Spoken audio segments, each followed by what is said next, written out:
በጣም እናመሰግናለን ክቡር አቶ ጎባኤ እንደዚሁም ደግሞ የተከበራችሁ የፓርላማ ምክር ቤት ሁላችንም ከልብ እናመሰግናለን። ከዛም በኋላ ጥያቄውን መልሳለሁ። አንደኛ ጥያቄ በአማራ ክልል ነው መጡ። እስኪ የባካችሁ የአማራ ማንነት መልስ ይላል ጥያቄ። ይሄ ጥያቄ እኔ ጋር መጥቷል። አማራ ማለት ምን ማለት ነው? አማራ የሚባል ነገር የለም። በዓለምም ኢትዮጵያ ውስጥም ኢትዮጵያ ውጭም የትም ቦታ ስትሄድ አማራ የሚባል ነገር የለም።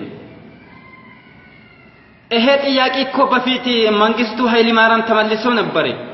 አሁን ለምን ይነሳል? ለምን ይነሳል? አሁን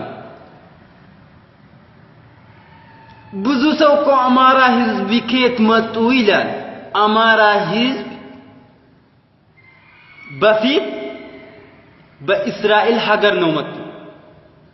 እንደምታውቁት ይሄም ሁሉም ሰው ያውቃል።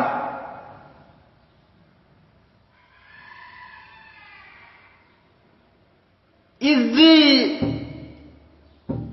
አዲስ ሰቀረቃ አዲስ ከራራ አዲስ ፓራ ፊንፊኔ ማለት ነው። ፊንፊኔ ውስጥ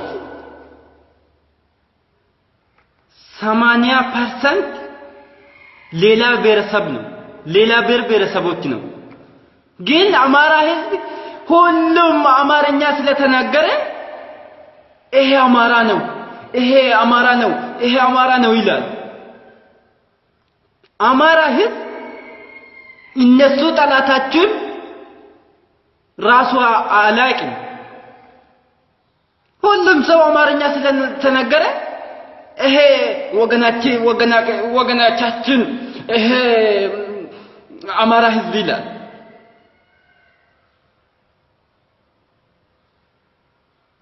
በጣም አዛዝናለሁ። በጣም የማዘዝኝ ነገር ነው።